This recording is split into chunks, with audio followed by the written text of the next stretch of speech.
The acrid smell of promethium fuel still burns my nostrils when I think about that briefing room on Mordian Prime. I was Colonel Marcus Vex, 47th Cadian Shock Regiment, 23 years of faithful service to the Emperor. The parchment in the Lord General's hand contained orders that would reshape the very soul of the Imperial Guard. Effective immediately, Krieg Death Korps units will assume primary deployment status for high-casualty operations. Those words hit harder than any last blast I'd ever taken. You think this makes me bitter? Just another washed-up Cadian crying about tradition, but you don't know what I witnessed in the months that followed. The systematic replacement wasn't about efficiency or tactical superiority. It was about something far darker, something the High Lords don't want discussed in the mess halls or recorded in the official reports. This is my testimony about why the galaxy's finest soldiers are being replaced by its most expendable. Chapter 1. The Last Stand Protocol. The morning of the Meridian defense briefing, I remember the weight of my dress uniform feeling heavier than usual. The crimson sash across my chest bore 17 campaign ribbons, each one earned in blood and terror across the galaxy's most contested worlds. Cadia had fallen 3 years prior, but we survivors carried its legacy in every fiber of our being.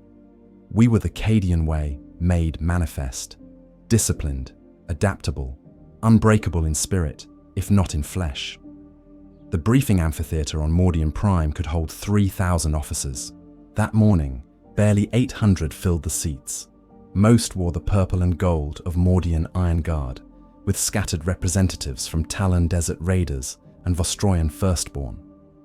We Cadians numbered perhaps 50, remnants of a dozen shattered regiments cobbled together into what High Command generously called reconstituted units. Lord General Thorne stood at the podium like a monument to Imperial authority. His bionic left arm gleamed with fresh servo-blessed oil, replacement for the limb he'd lost fighting alongside Cadian forces during the 13th Black Crusade. I'd served under Thorne for 8 years, watched him make decisions that saved millions of lives and condemned thousands to necessary deaths. He was pragmatic, ruthless when needed, but fundamentally decent in a way that made his next words all the more shocking. "The nature of warfare has evolved," Thorne began, his augmetic voice box lending metallic authority to each syllable. "Our enemies multiply faster than we can recruit. Chaos cults seed themselves in our population centers. Tyrannid hive fleets adapt to our tactics with each engagement. The orc Waaghs grow larger and more coordinated. We face extinction not through single defeat, but through mathematical certainty." He activated the holoprojector, filling the amphitheater with tactical displays from recent campaigns. Talon's 15th Armoured had lost 87% casualties holding the line on Vaxus Prime. 3 Mordian regiments had been completely annihilated, stopping a chaos incursion on Belial 4. The numbers painted a grim picture. Imperial Guard forces were being ground down faster than training academies could replace them. "Traditional recruitment takes 18 months to produce a basic guardsman," Thorne continued. "Advanced specialization requires 3 to 5 years. Combat effectiveness reaches peak levels only after surviving multiple campaigns. We cannot sustain these timelines against current threat vectors." The holodisplay shifted to show a Death Korps formation advancing across a toxic wasteland. Their rebreathers gleamed dull silver in the chemical fog, their movements precise and methodical as they advanced through artillery bombardment that would have sent any sane force diving for cover. They walked forward in perfect formation, returning disciplined volleys while their comrades fell around them, never breaking stride until the enemy position was overrun. "The Death Korps of Krieg represents a different paradigm," Thorne explained. "Their entire culture is built around expendable service. They require minimal supply chains, accept casualties that would break other formations, and maintain unit cohesion under conditions that would shatter conventional morale. Most importantly, they can be trained for specialized operations in 6 months." I felt my jaw clench involuntarily. 6 months to create a Death Korps trooper versus the lifetime of conditioning that forged a proper Cadian Shock Trooper. The comparison wasn't just tactically insulting, It was philosophically wrong on a level that made my veteran's instincts scream in protest. Major Helena Cross, sitting 2 rows ahead of me, raised her hand. "Sir, with respect, the Death Korps lacks tactical flexibility. They're siege specialists, not general-purpose infantry. Cadian doctrine emphasizes adaptation and initiative at the squad level." Thorne's expression didn't change, but I caught the slight pause before his response. "Major Cross, your Cadian 122nd achieved a 94% mission success rate during the Sabbat World's Crusade. Admirable. The average Death Korps regiment achieves 97% with 30% lower resource consumption and 50% faster replacement cycles." The numbers hit the room like a macro cannon shell. Murmurs rippled through the assembled officers, a mixture of disbelief and growing concern. Helena's face went pale, then flushed with barely controlled anger. "Those statistics don't account for post-mission survival rates," she said, her voice tight with professional control. "A Cadian veteran can serve effectively for decades. Death Korps troopers have an average service life of 14 months. 14 months of maximum combat effectiveness," Thorne corrected. "No degradation due to trauma, doubt, or excessive self-preservation instincts. No pension obligations, no veteran support infrastructure, no political complications from surviving families demanding explanations for tactical decisions." The casual brutality of his analysis stunned even the hardened officers present. I'd seen Thorne order entire companies to hold hopeless positions, knowing they would die to buy time for strategic withdrawals. But there had always been weight to those decisions, visible cost in his demeanor. This felt different, clinical, calculated, stripped of human consideration. Colonel Jacob Steiner of the Vostroyan 77th stood abruptly. His elaborate mustache quivered with indignation. "Lord General, you speak of our soldiers as if they were ammunition to be expended. The Astra Militarum has always been built on more than mere numbers. Colonel Steiner, your romantic notions are luxury we can no longer afford," Thorne replied with machine-like precision. "The enemy doesn't care about our traditions or morale-building ceremonies. They care about killing Imperial citizens and consuming our worlds. The Death Korps stops them more efficiently than any alternative currently available." The briefing continued for another hour, covering deployment schedules, integration protocols, and command structure modifications. But the essential message had already been delivered.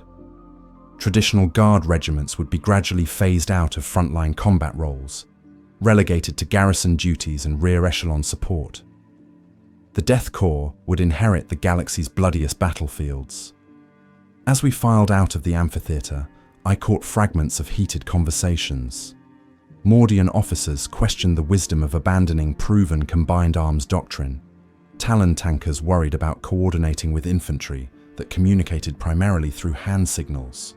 Vostroyan nobility spoke in outraged whispers about the dishonor of serving alongside faceless suicide troops. But underneath the professional concerns, I heard something else. Fear, not of the enemy, but of obsolescence. We were elite soldiers being told we were inefficient. Veterans being replaced by specialized tools. Human beings being discarded in favor of biological machines.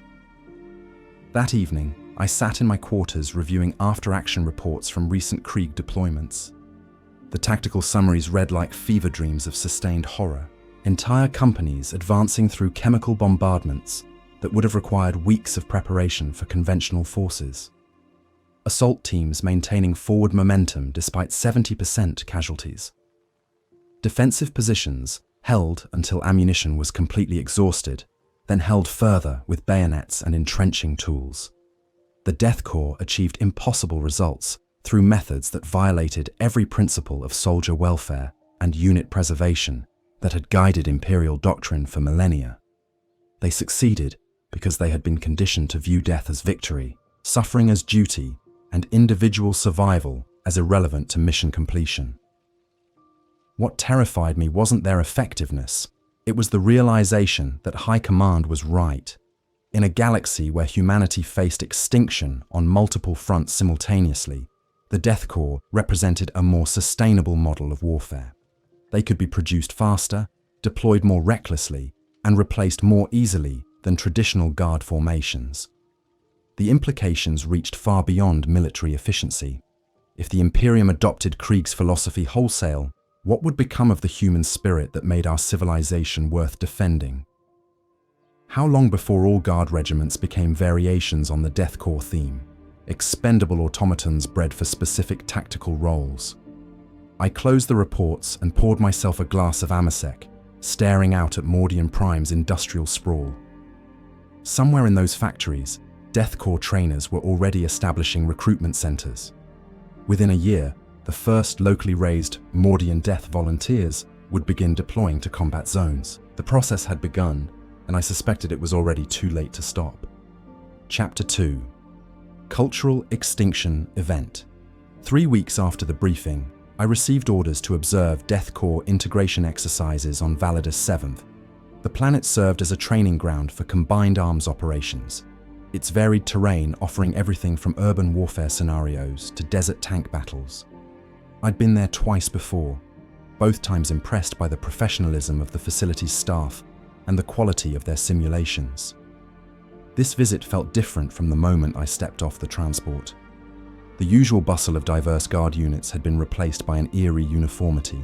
Death Korps troopers moved through the base in silent formations, their gas mask lenses reflecting the harsh, artificial lighting like the eyes of insects. No casual conversation echoed from the mess halls, no laughter carried from the recreation areas. Even the servitors seemed to operate more quietly, as if the Krieg presence had drained sound itself from the environment. Colonel Dieter Valance met me at the landing pad. He commanded the 184th Krieg Siege Regiment, though command seemed an inadequate term for his relationship with his troops. Valance spoke in clipped sentences, wasted no words on pleasantries, and regarded me with the same emotional investment he might show a piece of equipment being evaluated for potential procurement. "Your observation schedule," he said, handing me a data slate. "Combat scenarios begin at 0600 hours, live fire exercises at 1300, night operations at 2100. Questions will be addressed during designated briefing periods." I scanned the schedule, noting its mechanical precision. Every minute accounted for, every activity optimized for maximum training value. No allowances for rest periods, meal breaks, or the 100 small human moments that made military service bearable. "What about integration with existing guard units?" I asked. "Unnecessary," Valance replied. "Krieg units operate independently. Integration implies equality of tactical value. This is inaccurate." The casual dismissal of centuries of combined arms doctrine stunned me into momentary silence. "Colonel, surely you recognize the value of diverse tactical approaches. Cadian flexibility, Catachan stealth capabilities, Talon mobile warfare doctrine, obsolete methodologies," Valance interrupted. "Emotional attachments to inefficient practices. The Death Korps eliminates variables that compromise mission success. We advance, engage, overcome, or die. Other approaches introduce complexity without corresponding tactical advantage." He led me to an observation bunker overlooking Training Ground Beta, where a mock city sprawled across several square kilometers.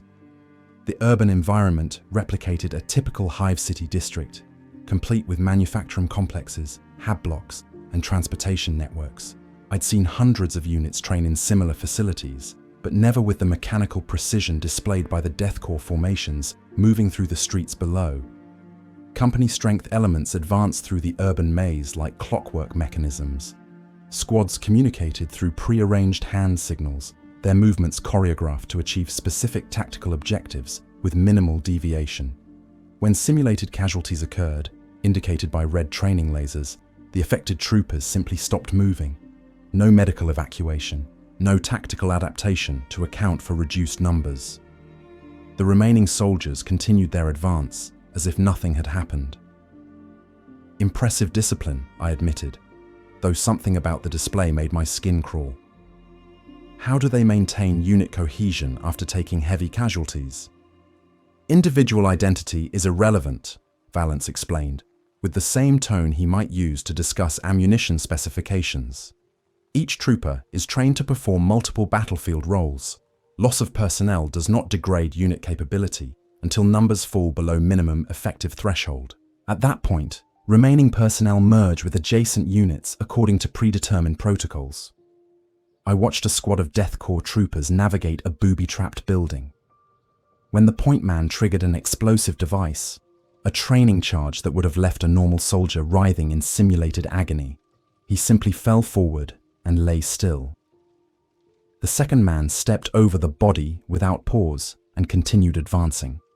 No concern for the fallen comrade, no emotional reaction to losing a squad member, just mechanical continuation of the mission objective. Don't they receive any trauma counseling? I asked.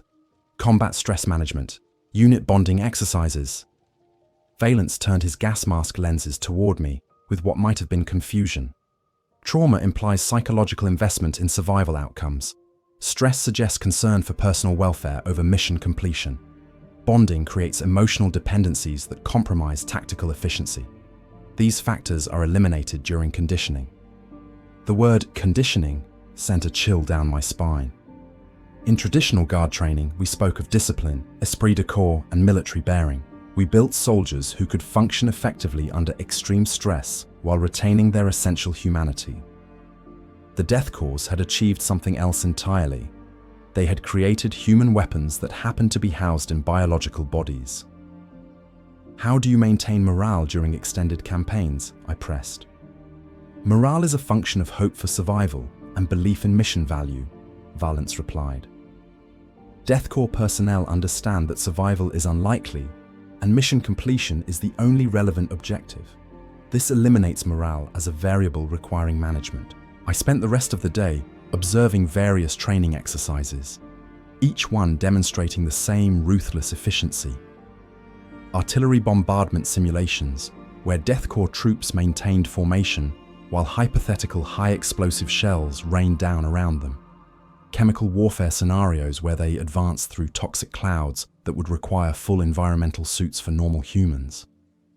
Close-quarters combat drills where casualties were simply discarded and the exercise continued. But it was the evening meal period that truly drove home the magnitude of what I was witnessing. Traditional guard units used mess time for social interaction, information exchange, and the thousand small rituals that built unit identity. Death Korps troopers consumed their rations in complete silence, standing at attention in precise formations. No conversation, no camaraderie, no sign that they recognized each other as individuals rather than interchangeable components. I attempted to engage one of them in conversation, a sergeant whose uniform bore markings indicating 5 campaigns of service. "Sergeant, what was your most challenging deployment?" I asked.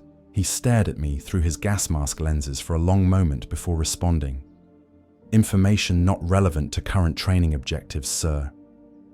"I'm just curious about your experiences," I tried again. "How did your unit perform during the Vauxhall siege?"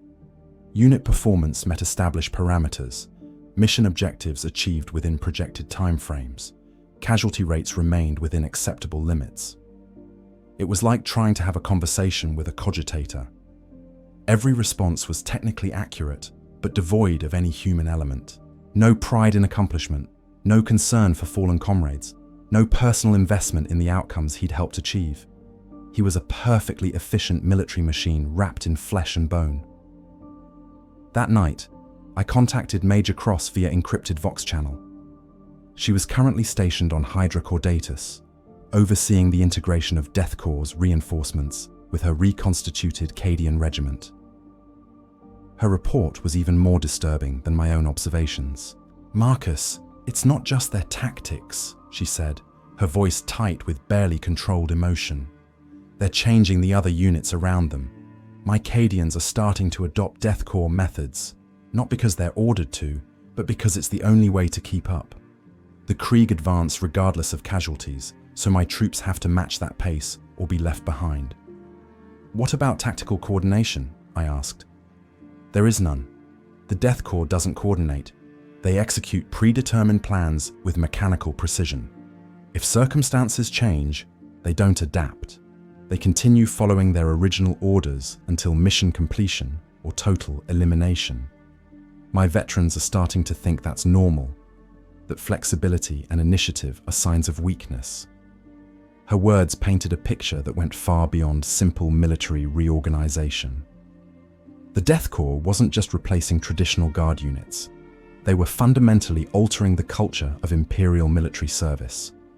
Units that served alongside them began adopting their methods, their philosophy, their casual disregard for individual life in favor of mechanical efficiency.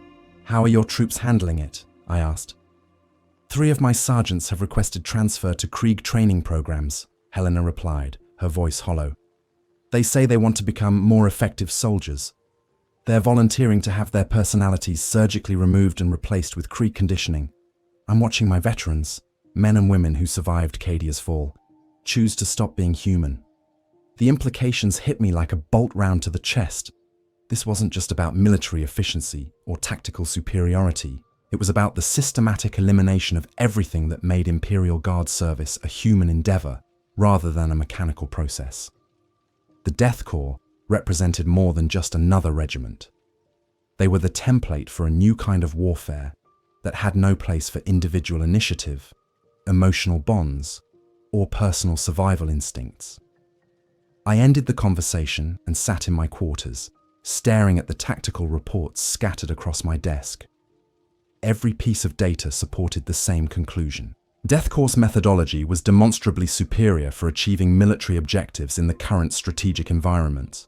They suffered fewer psychological casualties, required less logistical support, and maintained combat effectiveness under conditions that would shatter traditional formations. But at what cost? The Guard had always been more than just an instrument of warfare. It was the embodiment of human determination to survive and protect civilization against impossible odds.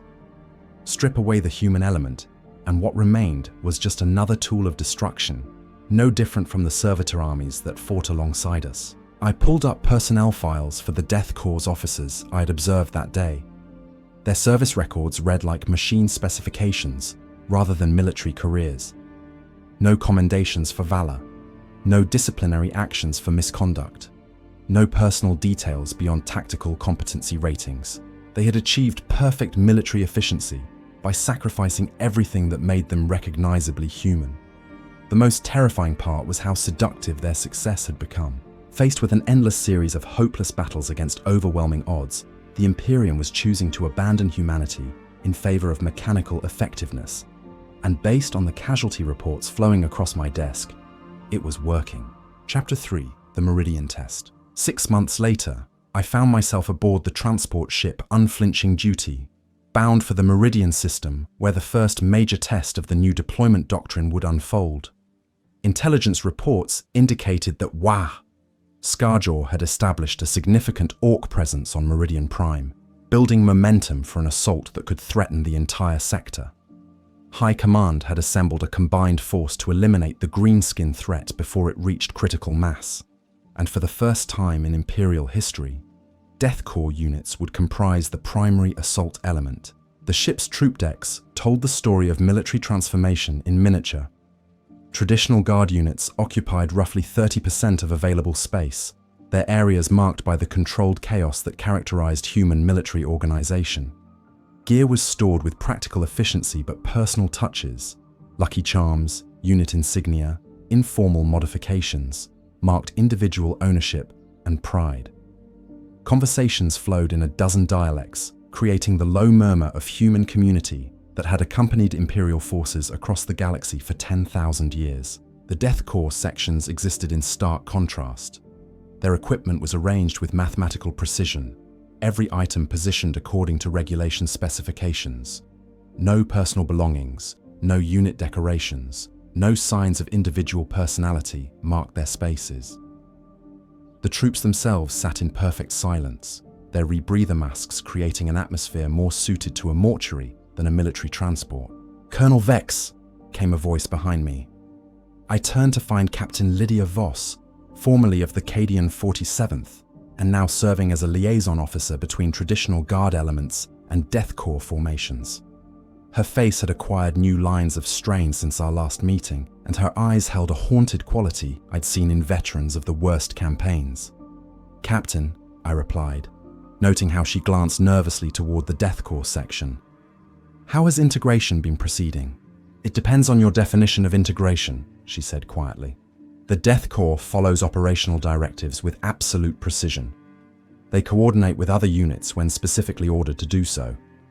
But there's no real collaboration, no sharing of tactical insights or battlefield innovations. They execute their missions and expect everyone else to do the same without deviation. We walked toward the observation deck, passing through sections where different guard units had established their temporary communities. Cadian jungle fighters maintained their weapons with characteristic attention to detail. Their informal banter, a stark contrast to the mechanical silence emanating from the Death Korps areas. Steel Legion troopers reviewed tactical data while sharing speculation about Orc deployment patterns, their discussions animated by professional interest and personal investment in successful outcomes.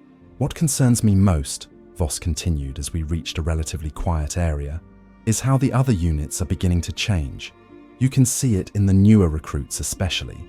They watch the Death Korps and start to think that emotion is weakness, that caring about your squad mates compromises tactical efficiency. She gestured toward a group of young Mordian troopers who sat in unusually rigid formation, their conversations limited to strictly professional exchanges.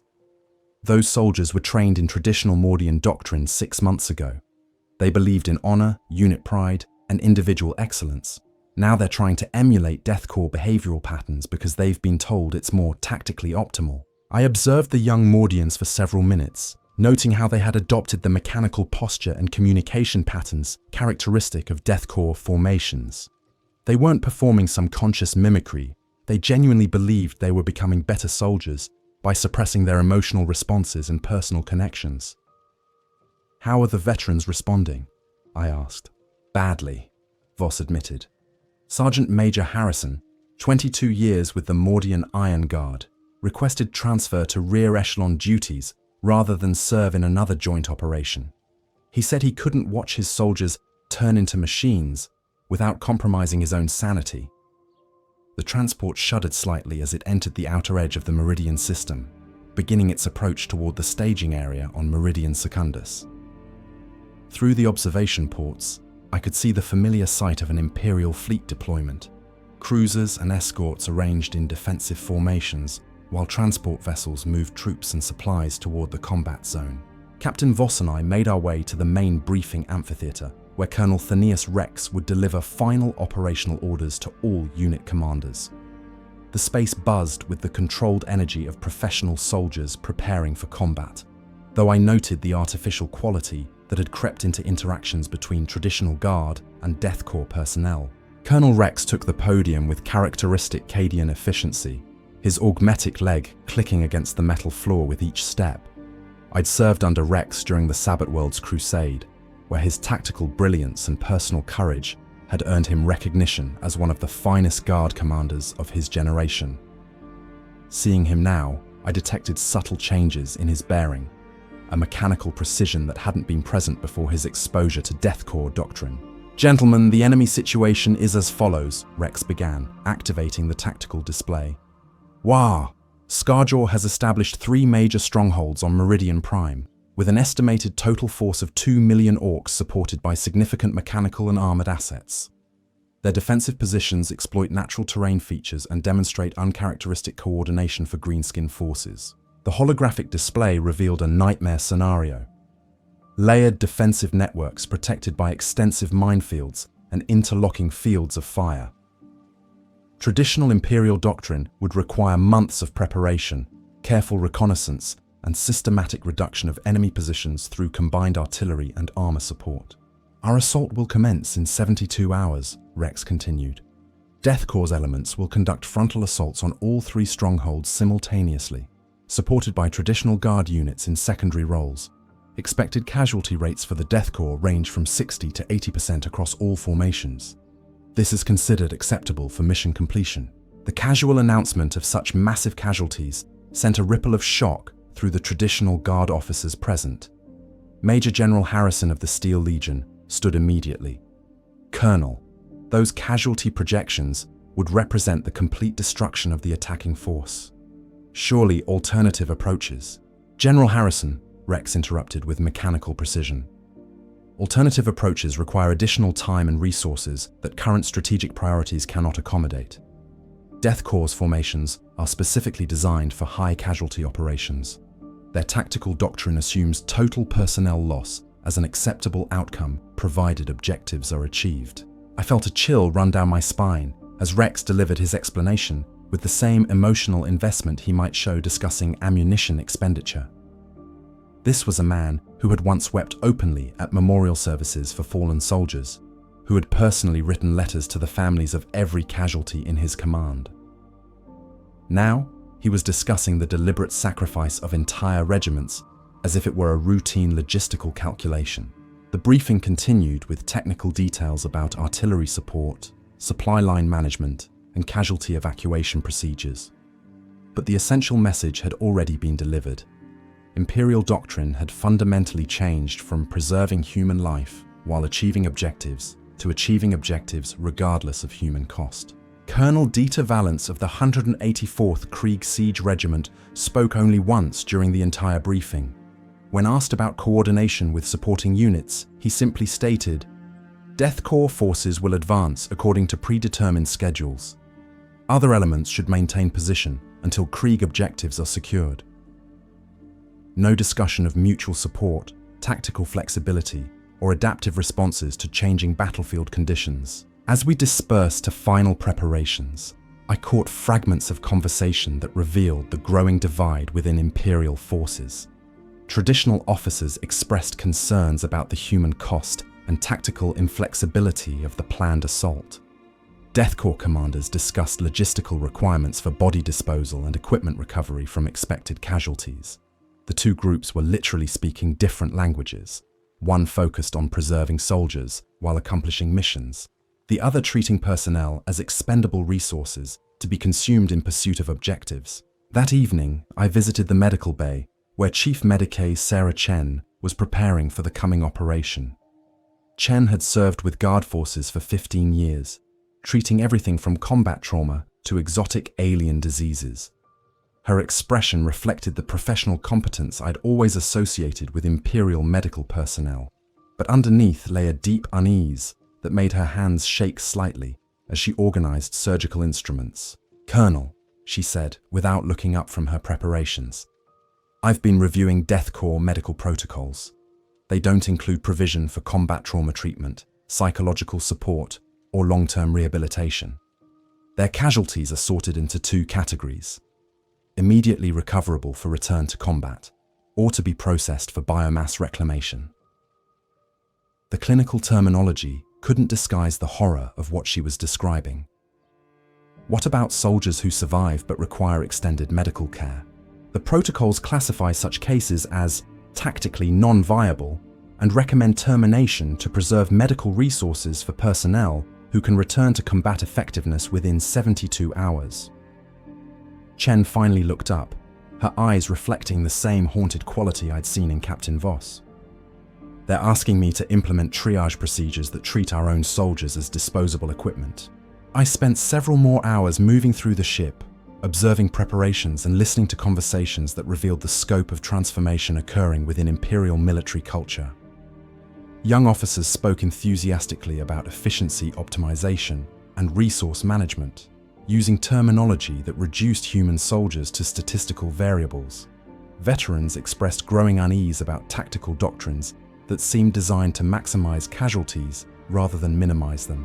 The most disturbing conversation occurred in the Death Korps section, where I overheard two junior officers discussing expected casualties for the upcoming operation. They spoke in precise percentages and resource allocation projections, displaying no emotional reaction to the fact that they were planning for their own deaths and those of every soldier under their command. Estimated survival probability for assault teams ranges from 12 to 18%, one said, with the same tone he might use to discuss weather conditions. Acceptable parameters for objective completion. Secondary wave deployments should maintain effectiveness with projected 40% initial casualties, the other replied. Tertiary elements will require total commitment regardless of support unit status. They weren't discussing tactics, They were calculating the most efficient method for expending human lives to achieve military objectives. No consideration for preserving experienced personnel, no attempts to minimize casualties through tactical innovation, no recognition that the statistics they quoted represented the deaths of thousands of soldiers who had families, hopes, and individual value beyond their military utility. As I returned to my quarters, I realized that Mordian Prime would represent more than just another Imperial victory against Orc forces. It would serve as the definitive test of whether the Imperium could maintain its essential humanity while adopting Death Korps methodology, or whether military efficiency would ultimately consume the human spirit that made our civilization worth defending.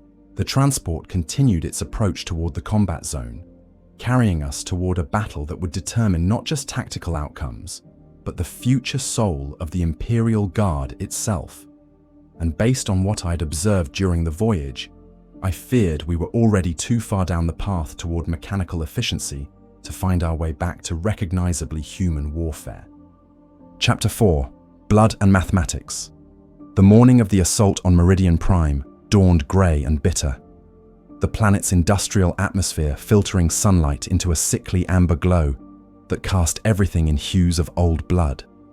I stood in the command bunker overlooking the deployment zones, watching as Death Korps formations assembled with the precise choreography of a massive military machine.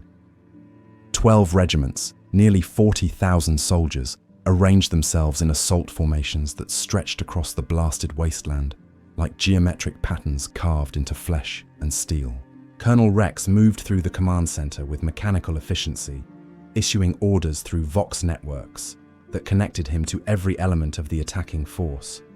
The communications traffic revealed the scope of what we were attempting: simultaneous assaults on 3 heavily fortified Orc positions, each defended by approximately 600,000 greenskins, backed by significant armor and artillery support. By any traditional calculation, we were outnumbered 15 to 1. "First wave advance commencing in T-minus 30 seconds, announced Major Castillo, the operations communications coordinator. His voice carried the professional calm of a veteran officer, but I caught the slight tremor that betrayed his inner tension. Even experienced staff officers found it difficult to maintain composure while watching thousands of soldiers march towards certain death. Through my magnoculars, I observed Death Korps Company Delta 7 as they began their advance across the open ground, separating our positions from the first Orc stronghold. The troopers moved in perfect formation, their gas masks gleaming dully in the filtered sunlight, their las guns held at precisely regulation angles. Artillery fire from the Orc positions began falling among them within minutes, sending geysers of dirt and debris into the air. In any traditional guard assault, that level of incoming fire would have triggered immediate tactical responses, units seeking cover, calling for counter-battery fire, adapting their advance routes to minimize casualties. The Death Korps maintained their formation and pace without deviation. Soldiers struck by shell fragments simply fell and were left behind. Their comrades stepped over the bodies and continued forward as if nothing had happened.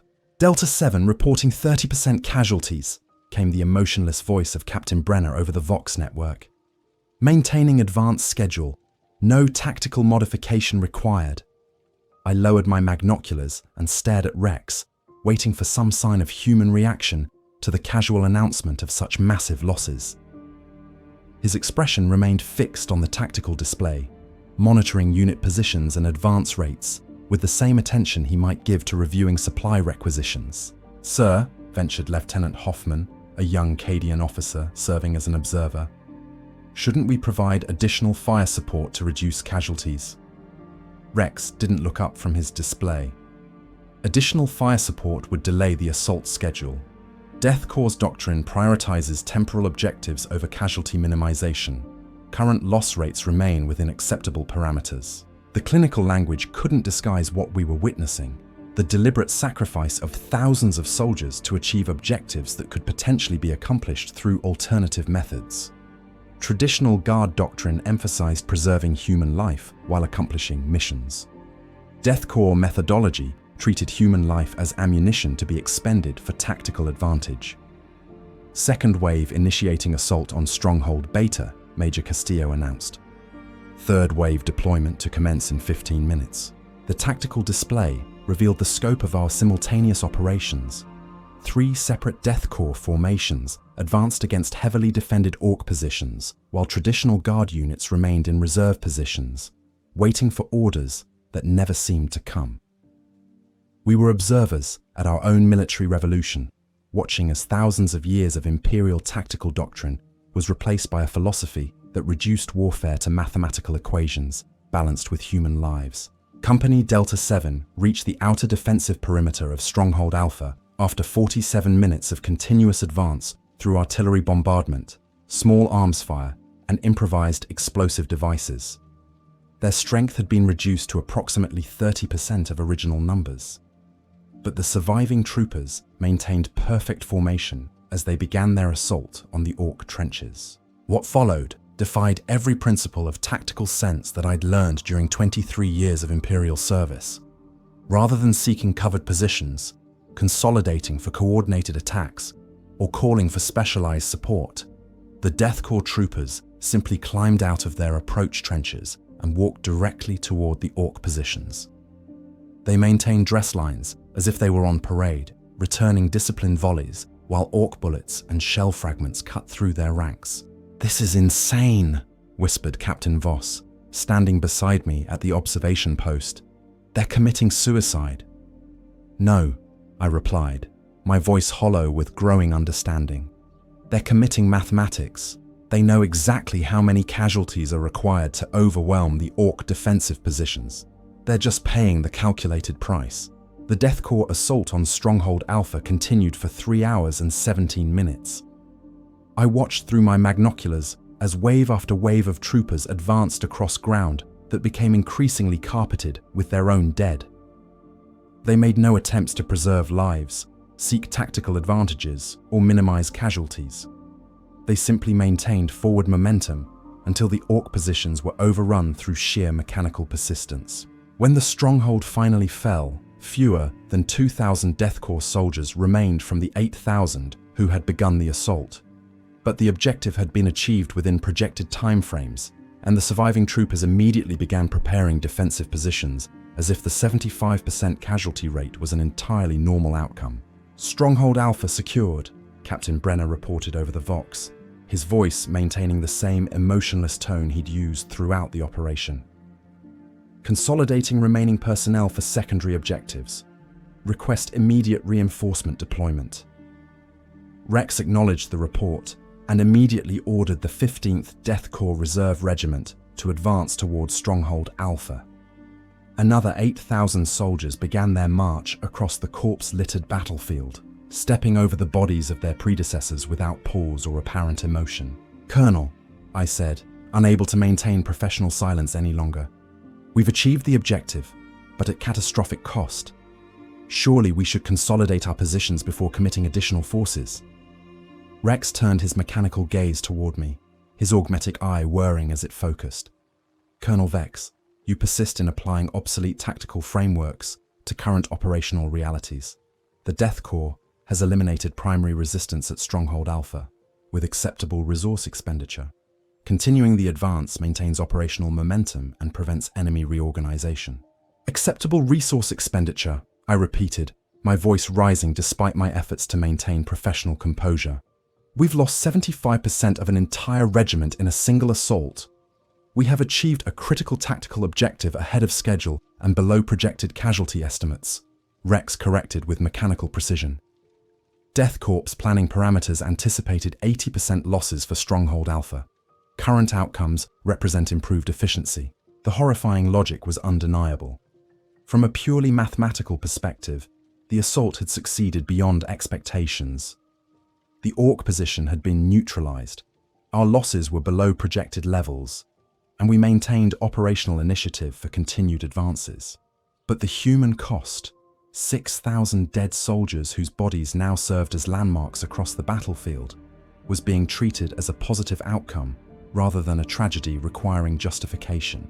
The assault on Stronghold Beta unfolded with the same mechanical precision and appalling casualty rates.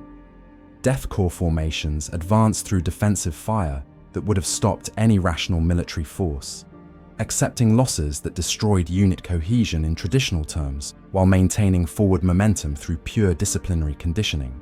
Major General Harrison of the Steel Legion requested permission to deploy his armored units in support of the Death Korps advance.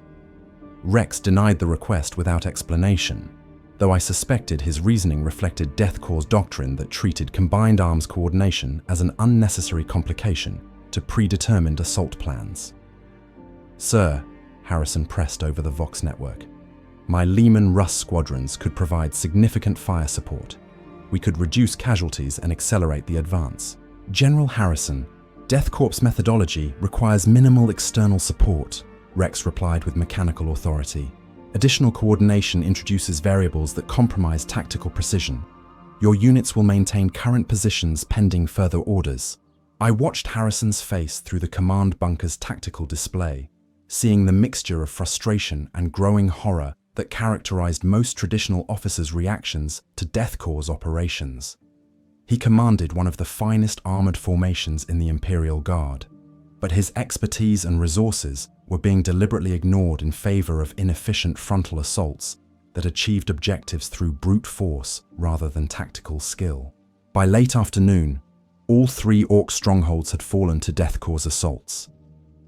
The tactical success was undeniable. Major enemy positions eliminated, operational objectives achieved, strategic initiative maintained for follow-up operations. But the human cost was staggering, even by the brutal standards of Imperial warfare. Of the 40,000 Death Korps soldiers who had begun the day's operations, fewer than 12,000 remained alive and combat effective. "Outstanding operational success," Rex announced to the assembled staff officers. "All primary objectives secured within projected timeframes. Casualty rates acceptable for mission parameters. Death Korps methodology validated for future deployment." The clinical assessment of such massive human losses as acceptable struck me like a physical blow. I'd participated in some of the bloodiest campaigns in Imperial history, witnessed tactical decisions that sacrificed thousands of soldiers for strategic necessity, but always with recognition that such costs were terrible prices paid for essential objectives. Rex was discussing the deaths of 28,000 soldiers as if they represented successful resource management rather than human tragedy. "What about consolidation and reinforcement?" asked Captain Voss, her voice carefully controlled. "The surviving units require time to reorganize and prepare for defensive operations." "Consolidation is unnecessary," Rex replied without pause. "Death Korps units function effectively regardless of personnel losses. Reinforcement deployment will commence immediately to maintain operational momentum." I realized that we were witnessing more than just tactical innovation. We were observing the systematic replacement of human military judgment with mechanical calculation. Death Korps methodology eliminated the complex variables that traditional commanders balanced when making tactical decisions. Soldier welfare, unit cohesion, long-term sustainability, and moral considerations that had guided Imperial warfare for millennia. The evening casualty reports painted a stark picture of military transformation. Traditional guard units assigned to secondary roles had suffered minimal losses while accomplishing support objectives with characteristic efficiency. Death Korps formations had achieved primary mission objectives while accepting casualty rates that would have required immediate replacement of entire regiments under previous tactical doctrine. "Tomorrow we advance to Phase 2 operations," Rex announced during the evening briefing. "Death Korps elements will assault the secondary Orc defensive network, while traditional units maintain current positions. Projected casualty rates range from 50 to 70% across all formations." The casual planning for such massive losses no longer shocked me. I was beginning to understand that Death Korps doctrine treated soldier mortality as a tactical tool to be employed like artillery bombardment or armored assault. Human lives had become ammunition in a military machine designed for maximum efficiency rather than minimum casualties. As I returned to my quarters that night, walking past field hospitals processing Death Korps casualties, I observed medical personnel implementing the clinical triage protocols that Chief Medici Chen had described.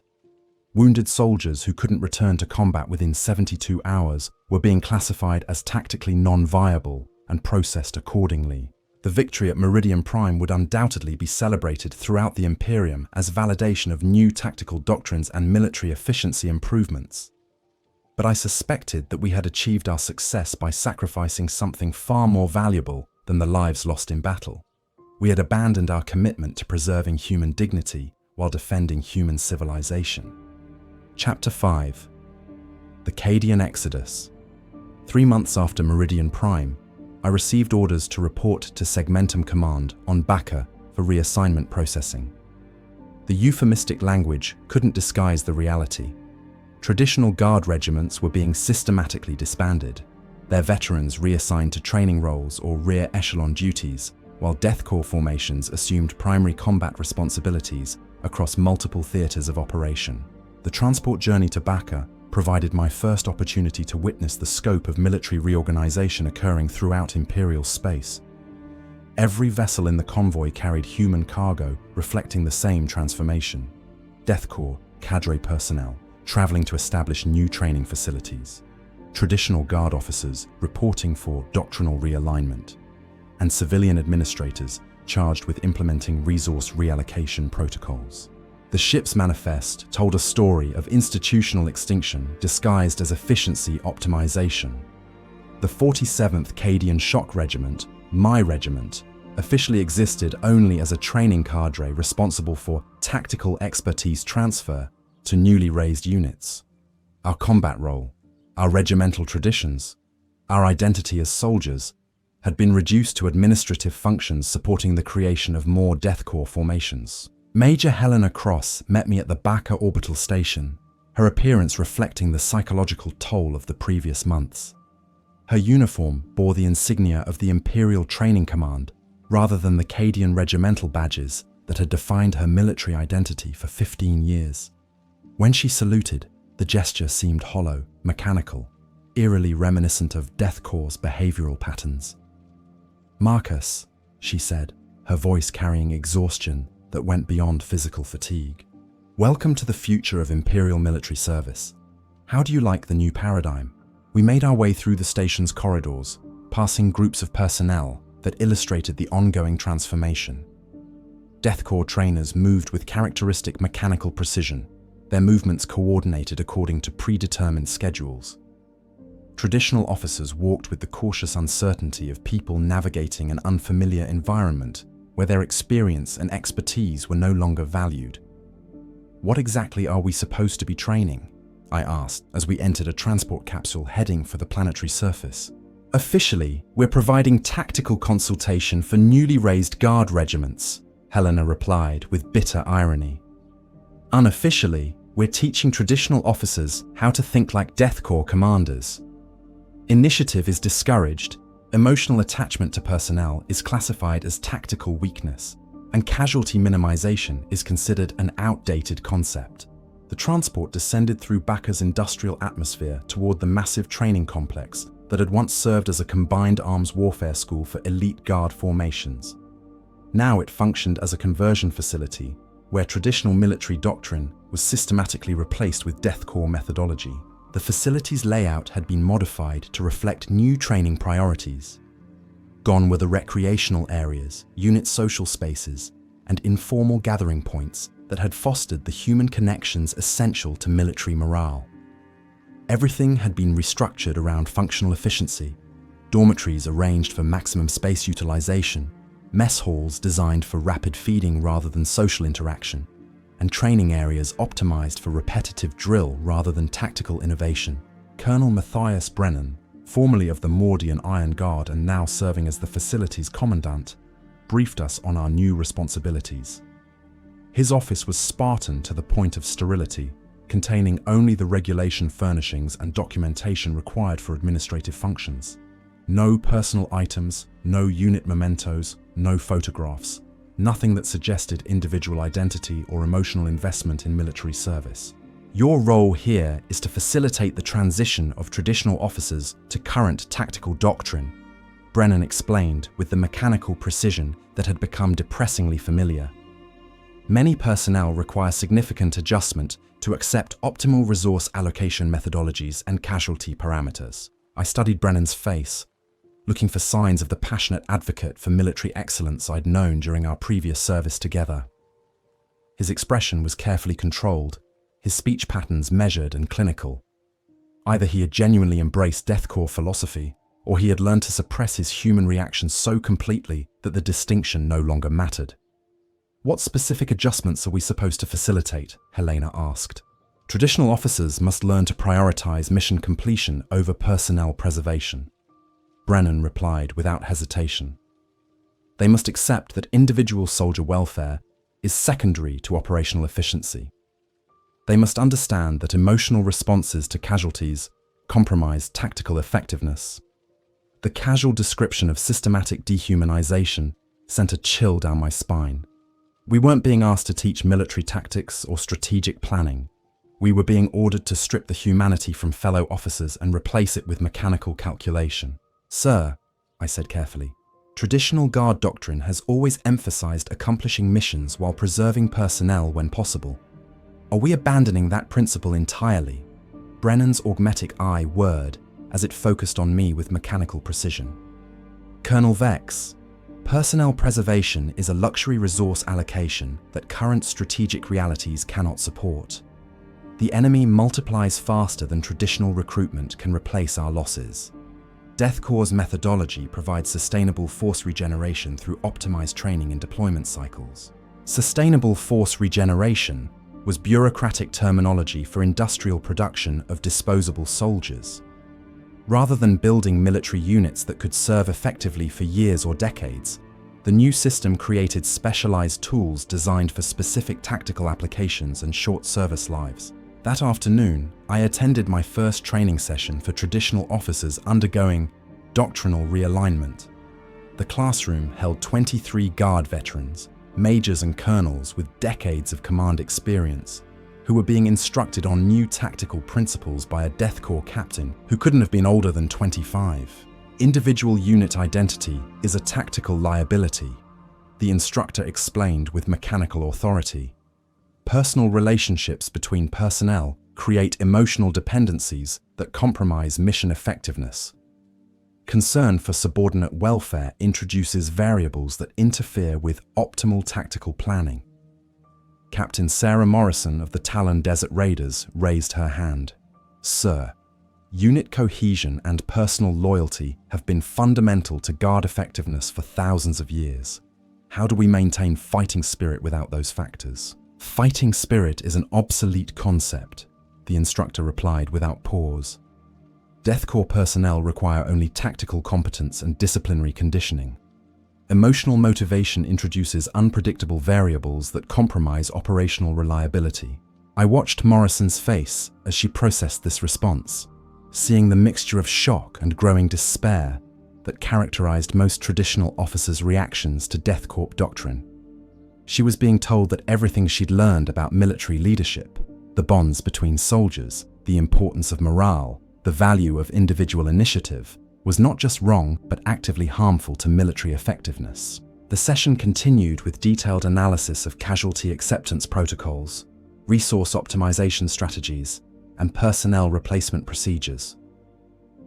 Every aspect of traditional military service that emphasized human dignity or individual value was systematically deconstructed and replaced with mechanical alternatives. "Why are we doing this?" whispered Colonel Jacob Steiner during a brief break. "We've fought the Emperor's enemies across the galaxy for decades. Our methods work. Our soldiers are loyal and effective. Why abandon proven doctrine for this mechanical approach?" I didn't have an answer that would comfort him. The brutal mathematics of current Imperial military challenges demanded solutions that traditional human-centered approaches couldn't provide.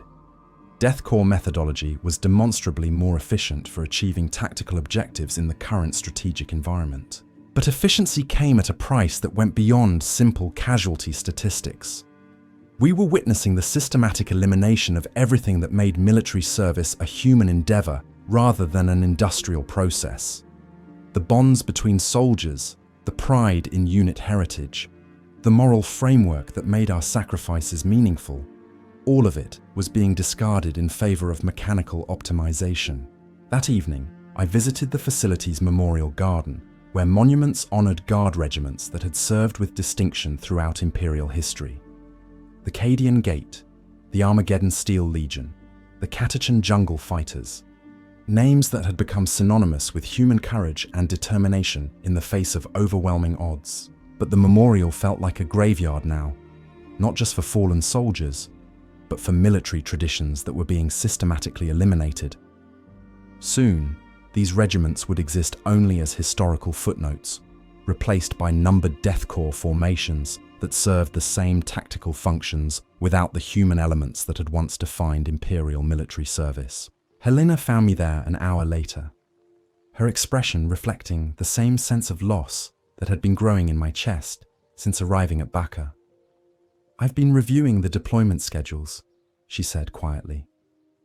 "Within 18 months, Death Korps formations will comprise 80% of frontline combat units. Traditional regiments will be relegated to garrison duties and ceremonial functions." "What about recruitment from traditional guard worlds?" I asked. "The worlds themselves are being converted to Death Korps training centers," she replied with hollow despair. "Cadia may be gone, but Cadians still exist on dozens of colony worlds. They're all being integrated into Krieg-style conditioning programs. Within a generation, there won't be any difference between a soldier from Mordian, Talon, or Vostroye. They'll all be functionally identical to Death Korps personnel." The scope of what we were witnessing finally became clear. This wasn't just military reorganization or tactical innovation, it was cultural genocide on a galactic scale. The diverse military traditions that had defined Imperial Guard service for millennia were being systematically eliminated and replaced with a single standardized approach that treated soldiers as interchangeable components rather than human beings with individual worth. "There has to be something we can do," I said, though my words sounded hollow even to me. "Like what?" Helena asked with bitter exhaustion. "Challenge High Command's strategic priorities? Protest casualty statistics that demonstrate improved tactical effectiveness? Argue for the value of human dignity in a universe where humanity faces extinction on multiple fronts simultaneously?" She was right, and we both knew it. The transformation of Imperial military doctrine wasn't the result of some bureaucratic conspiracy. It was a rational response to strategic challenges that traditional approaches couldn't address. In a galaxy where enemies multiplied faster than we could train replacements, Death Korps methodology provided the only sustainable path forward. But sustainability achieved through systematic dehumanization felt like a victory that cost more than defeat. We were saving human civilization by abandoning everything that made it recognizably human. The mathematics were undeniable, but the moral cost was incalculable. I spent the rest of that night reading personnel files for traditional guard officers who had completed doctrinal realignment.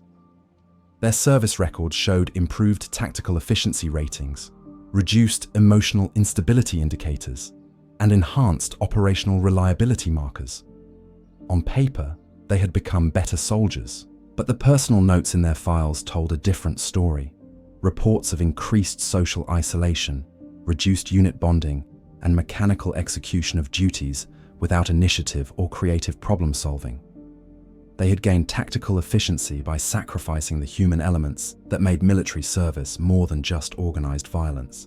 The Cadian way of war, adaptable, innovative, built on bonds between soldiers who cared for each other as human beings, was dying not through defeat, but through deliberate abandonment.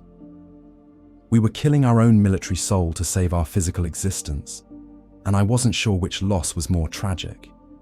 Chapter 6. Industrial Humanity. 6 months into my assignment at the Baka Training Complex, I witnessed the arrival of the first batch of recruits from the former Cadian colony worlds.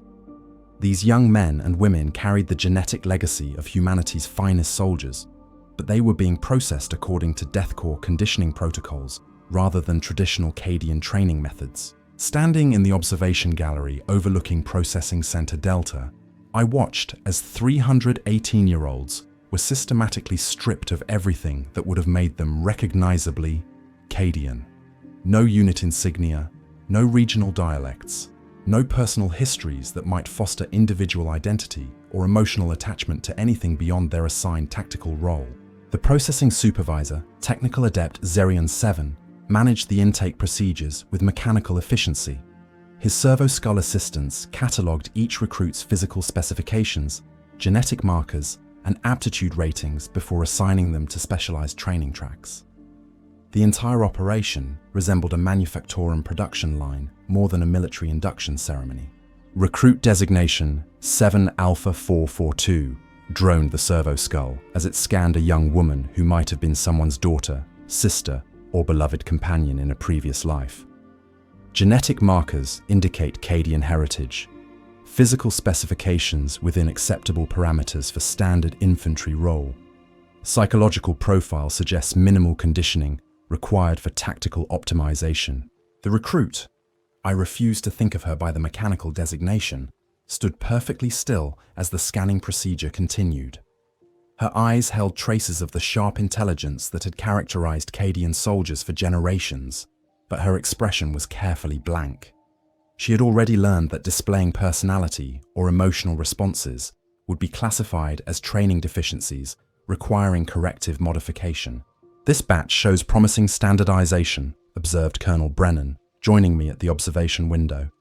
Genetic diversity from traditional recruitment worlds provides excellent raw material for specialized conditioning programs. I turned to study Brennan's profile, looking for any sign of the humanity that had once defined his approach to military leadership. His augmetic eye whirred softly as it tracked the processing activities below, but his organic features remained fixed in an expression of professional satisfaction.